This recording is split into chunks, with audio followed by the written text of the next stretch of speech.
Ooh, GTA 5, baby. Oh man, I can't wait to play.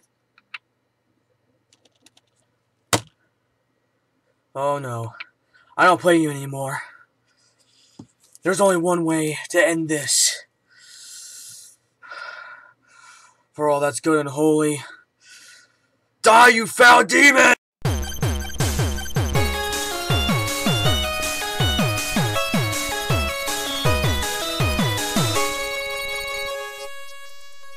Hey guys, what's up? Today I'm going to do a little bit something different today. I'm going to review a game.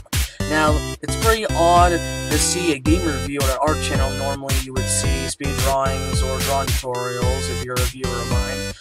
But it's also going to be more interesting because instead of showing actual game footage, I'm going to show portraits and drawings that will depict what I'm actually describing about the game.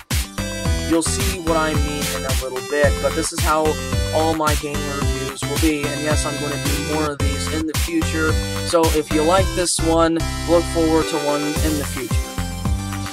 So, this review is very late since this game is been out for 2 years, but you have to consider the fact there are still more players getting wrapped up in the whole franchise and the universe of Grand Theft Auto 5. It's a really interesting game franchise, and Rockstar has been doing good so far. But is their latest rendition in the Grand Theft Auto series something worth buying? Or is it worth adding to our homemade shooting ranges in our backyards? Well, we'll find that out in the review. So, let's get started. Like I said before, Grand Theft Auto 5 is made by Rockstar, the same game company that made Red Dead Redemption and LA Noire, both open-world titles that I highly recommend you check out. But anyways, instead of being put in the same shoes of a Western vigilante or an LA crime detective, you're instead in the shoes of 3 playable characters within the city of Los Santos and Blaine County, a sprawling environment with dangerous characters that you meet along the way. Each of these 3 characters have special and unique skills and abilities that can be upgraded as you play the game.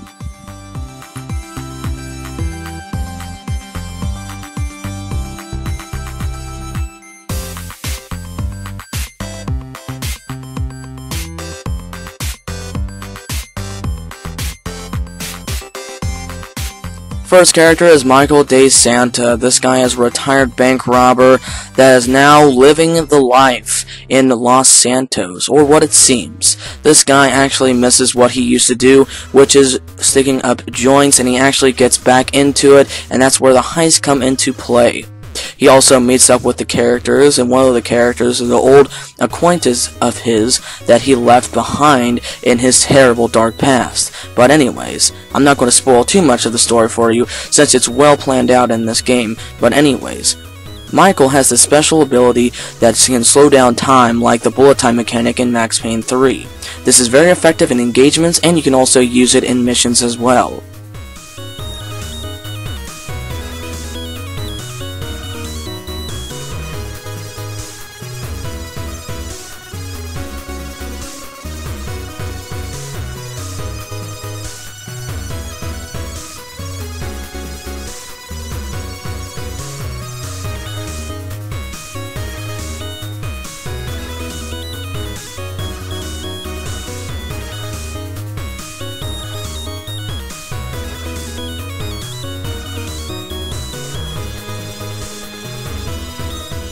Next character is Franklin Clinton. This guy looks like a street hustler, but he actually repos cars for this man named Simeon, which is his boss.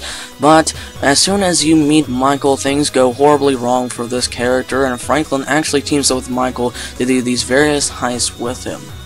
They also come around to meet Trevor Phillips, which is our next and last character, and let me tell you, he is a bizarre one at that. But anyways, Franklin is a well fleshed out character with a unique personality. He actually wants to make money, but he has a conscience. He wants to be reasonable and realistic. He's actually one of the mature ones out of his whole friends and the whole gang, which is the Grove Street gang, of course. I know a lot of San Andreas fans will remember when I say Grove Street, and Grove Street is actually in this game as a gang along with the Ballas as well, and also an exception of some other gangs as well. But anyways, to cut to the chase, Franklin's new ability is whenever you get into a car, you can slow down time, and it's actually pretty efficient when using this. It's actually very helpful to dodge cars, and it also can be replenished when you dodge cars in traffic without using the special ability.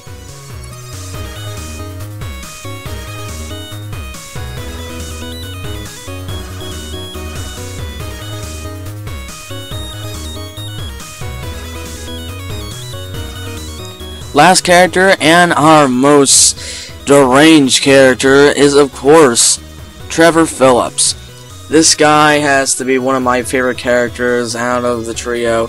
He's just so bizarre and crazy. You can't help just to love him, honestly. Now, this character, like I said, is the most deranged, and he is a complete maniac with no good morals at all. And he's pretty crazy, and there's a ton of fun missions you can go on with him and his friends as well. But his special ability, once activated, he is invulnerable. He cannot get killed, he cannot get hit for a limited amount of time. Remember, this ability can deplete once being used, and can be filled up when you cause more carnage and shoot people, which is pretty cool. But anyways, you can also deal much more damage once this special ability is activated. And as you can tell, this character is freaking crazy.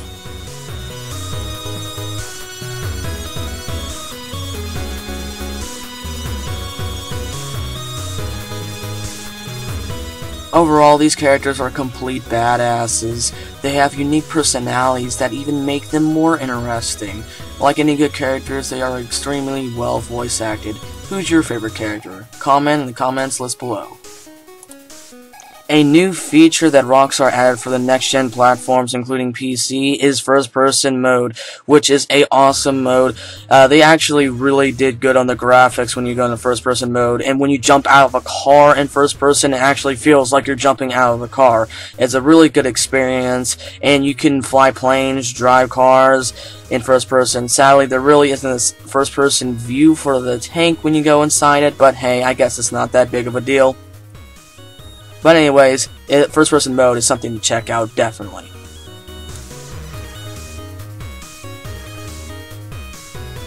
So overall, the story mode is a great experience for any casual hardcore gamer. There really isn't that much of a challenge, but it's not really easy. It's not cakewalk, alright? It actually has its complicated missions, and by the way, might I add, you can also get gold medals if you complete certain objectives and complete it within a time limit within the game, and you can get gold medals, which will also help you achieve 100% in the game. Also, to achieve 100%, you also need to complete activities, which there is so many activities. Rockstar has really crammed a lot of content in this game, and it really shows their effort. And also, there's a variety of vehicles like Buzzard attack helicopters. There's tanks, like I said. Well, only one tank. There's also other trucks that have mounted machine guns on them. There's sports cars. There are redneck cars that look like they're straight out of Mad Max. It's really cool. A lot of variety of vehicles you can drive, and the characters in the game, and especially in the story mode, really sell the story mode experience for anyone, to be honest with you. But that's it. So many hours are crammed into the story mode. You have 69 story mode missions, and you have 58 Strangers and Freaks, including the other content that I listed, the activities, such as parachuting and triathlons. But anyways, that's the story mode. Story mode itself, the whole package for story mode is what could sell it for anyone. But not only did Rockstar put in the effort to make a story mode, they also put in effort to make an online mode as well. Yes, it's called GTA Online. It's multiplayer for the game, and basically it's a online mode where players can rank up, and there's actually, I think, if I'm wrong, 1,000 ranks you could achieve. But of course, as you rank up, you'll have to grind for more XP, which is actually called RP, which is identified as reputation points in the game. And as you rank up, you unlock these new weapons. You know how people said that, hey, rank doesn't matter in games like Call of Duty? Well, it does matter in the online portion of this game, because you, like I said, you get better weapons like the assault shotgun, and when you reach level 120, you get the minigun, which is an OP gun. I will talk about it later as I talk more about the guns. But anyways, continuing on to the multiplayer, you can explore the whole city. The whole city is open to you.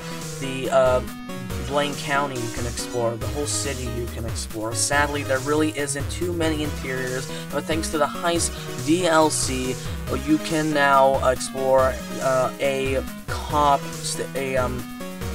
station, which is pretty cool. Police station you can explore with cool interiors like jail cells and stuff.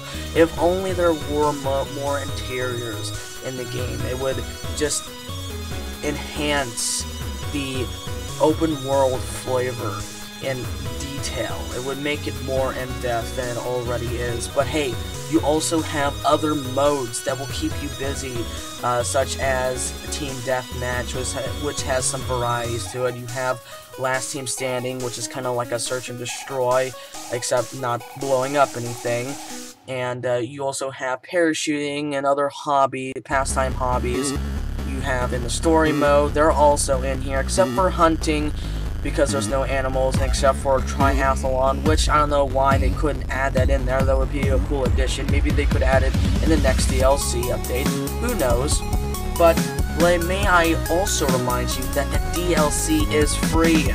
Yes, that means we don't have to shell out money for tacky DLC like astronaut skins or unicorn candles like they have in Call of Duty Ghosts, or other tacky stuff they have in other games for DLC, you know. But anyways, every single DLC is free, and it brings in new gameplay features and new modes. So Rockstar is dedicated to the online mode, definitely, and is updating it as the game continues. They're still working on this game, guys. They'll fix any bugs, so don't worry. So yeah, that's basically about it for the online portion, but I want to go a little bit deeper into the weapons as well. To start out with, you have your assault rifles, which unfortunately you cannot change the fire rate, and also you have your submachine guns, and going down to your shotguns and melee weapons, which there are a variety of, especially with the melee weapons. You have a broken glass bottle and a golf club, which you can find in unique locations. And then you have sniper rifles, which there are only two types, unfortunately, including the marksman rifle. And then you have your minigun, an OP weapon that is very efficient if you want to be a cheap player. So I hope this is a good overview of the whole arsenal you can get inside GTA. Now, yes, there is a lot of great guns in GTA 5, but one gun I hate the most is the homing launcher. Of course, in its name, it will shoot out homing rockets that will lock on to aircrafts and destroy them, except for jets and sometimes planes. Now, I heard that was supposed to destroy jets and make it more efficient for people that are getting owned by people in fighter jets, which is great and all, but it doesn't work with any... I mean, you can't kill anybody. As long as someone has an actual half a brain, they can dodge your rocket with ease. But for helicopters, it's complete ownage for them. Helicopters, they just get destroyed immediately. It really defeats the purpose of even buying a $1 million helicopter, like the Apache helicopter in Heist DLC, if it's just going to be shot down. Now, is this rocket launcher unlocked at level 200? No, you can get it at level 1. Yes, level 1. Rockstar, I just don't know about you sometimes. Please take the homing launcher out if you're watching this. It's completely pointless.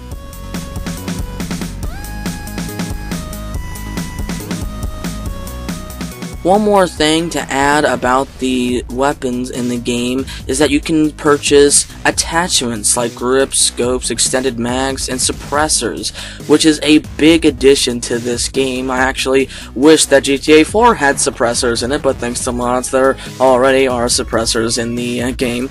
But anyways, you can actually buy suppressors, and there's cool missions in story mode that you can use the suppressors, and also a couple of set of missions in the heist.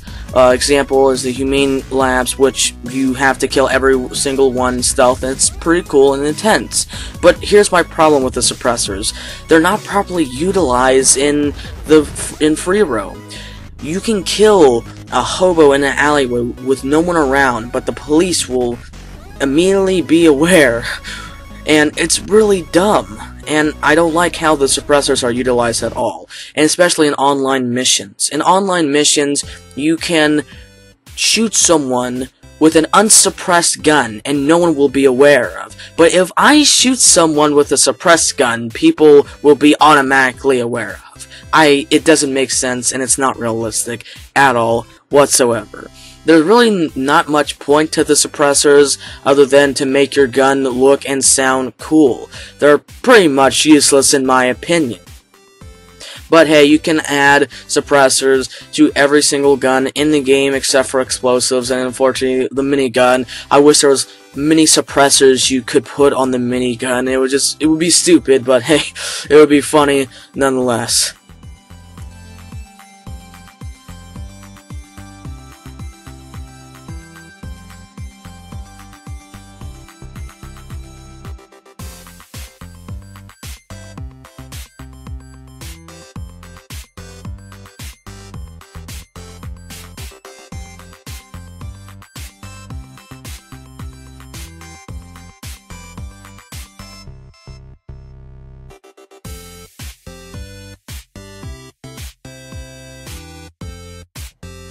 So another thing that I forgot to add, speaking of which, the online missions. Yes, there's actually over 700 online missions you can complete within the game, and this is all part of Rockstar trying to add story into the online portion, which, hey, it's a new thing that, you know, a game company's trying to add, and you know what?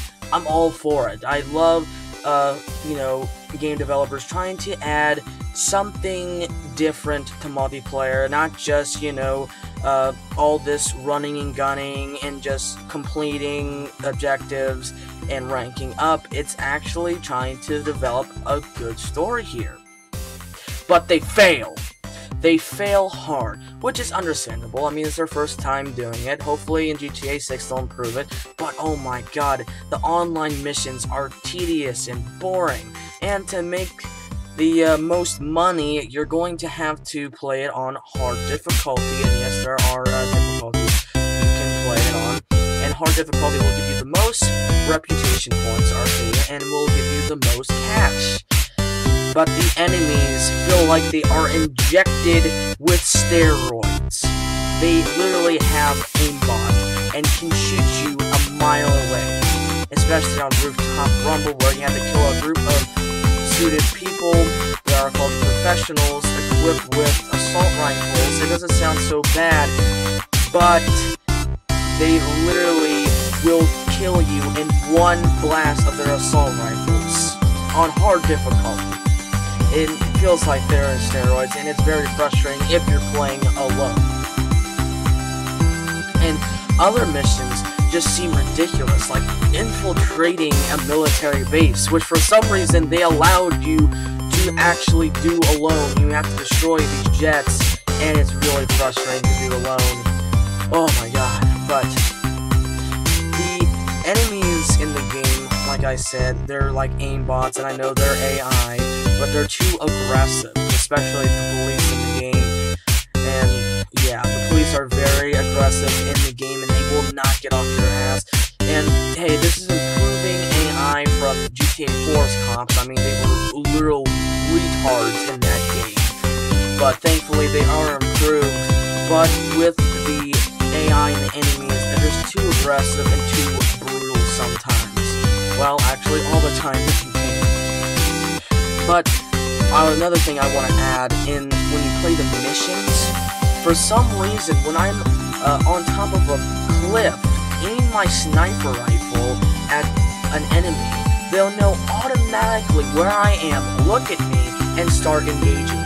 It makes no sense whatsoever, and it needs to be patched because it seems like a glitch to me. But they also, like I said, they try to, implement a story in multiplayer and to introduce new characters, which there's only really a new character that you meet is called Gerald, and basically it's this guy where you deliver coke to. Ooh, such a in-depth character. Yeah, he literally does nothing. And when I mean nothing, all he goes out and do is tell you to do these missions, basically making you an errand boy, like most of these missions make you do, and just bring back cocaine for him, and that's pretty much it. There's not much personality to this character, just a fat, chubby guy that just gets drugs off you. So, yeah, there's really not much story at all. But there is story into the heist, and the heist what really shines in this whole entire game, the online heists. The online heists are pretty amazing. They're kind of like the, as intense as the heist in story mode, but you have to play with 4 people, except for the Fleece a Job heist, which requires 2 people. Now, the setup missions require 4 people, and the leader has to set it up. It usually costs maybe to $50,000. The last one, which is the Pacific Standard Job, you rob a huge bank. It costs $100,000. So make sure that your pockets are filled up with a lot of moolah to actually set up these heists. And then, you have to complete these interesting setup missions, and they're really fun. And if only these setup missions were as cool as the regular online missions in the game, it would have made a much better story. But hey, there's a lot of missions in the game, and that would took a lot of work, but at least make most of the online missions at least interesting. But hey, that's just me, of course. But anyways, in the heist, you can complete tasks, and if any of you die, and if you want to get the most money, of course you want to play on hard mode.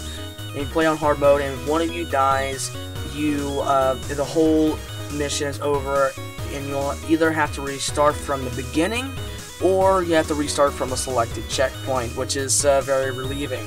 But also, it encourages you to not die, to strategize, to actually survive longer and get better at the game itself, which I do like.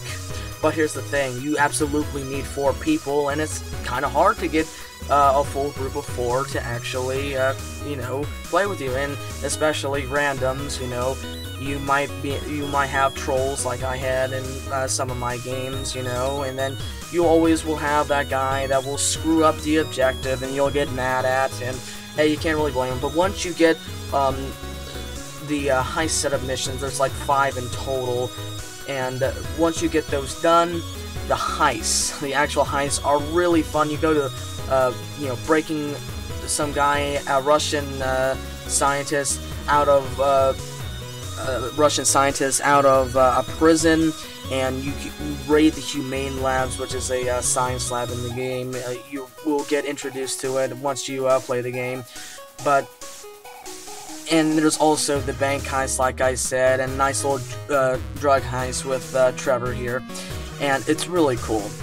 But like I said, heists, you need 4 people, and it's kind of hard to do that. But with the heist DLC, there's tons and tons of maps, which I will also be doing drawing tutorials. I'm going to be starting a new series on that, so look forward to that. So yeah, that's my basic opinion on that game. So on this game. So let's go with the pros and the cons. Pros: you got an interesting story mode with a lot of in-depth, fleshed out, and characters with a lot of good with a lot of interesting personalities, and you have a very detailed city, a huge map, and especially next-gen graphics make it even look better. The graphics are completely breathtaking, especially on next-gen and PC as well. And you have online multiplayer, which has tons of modes, and then you can do heists as well. And there's also a lot of customization features, like masks I said, and also other clothing items. And there's an in-depth character customization feature where you can customize your features, but unfortunately there's not like a plastic surgeon store that you can change your character's features and skin color on the fly like Saints Row has. But that would kind of be, you know, copying them if they actually did that in this game. But it would be a nice feature. And so that's basically, and also variety in weapons as well. And the cons, man, you have an uninteresting story for online, you have tedious missions, you have too aggressive and brutal enemy AI, and you have wasted potential with the suppressors, which I guess you can consider a nitpick. So it won't affect the game's overall score in the long run, but, you know. So, yeah, and also the homing launcher, which completely defeats the purpose of even getting in helicopters, because, like I said, you'll be immediately shot down. But, yeah, that's basically it. So, what do I give this game? I give this game an 8 out of 10 for consoles, but I give it a 9 out of 10 for PC, since it has the PC editor, which you can make cool short films, and there's also mods that are actually built-in mods within the game, and it's really cool. I highly recommend that you check it out. But yeah, that's my score. If you don't agree with it, hey, it's opinions, and if you like the game, if you love the game and think it deserves a 10 out of 10, then hey, all to you. But I don't think it deserves a 10 out of 10 for me for now. So it's going to leave an 8 out of 10 for me since I'm a console player, but again for PC it's a 9 out of 10. So overall, this is a great package, definitely worth $60. You have tons of modes, including a nice story mode and a good multiplayer that will keep you playing and will make you an addictive player of GTA 5. So guys, that's all I have to do for this review. Press start to draw, signing out. Hey guys, before I left off, this intro was created by Fatals. His YouTube channel will be in the description below. Thank you, Fatals, for making this awesome intro.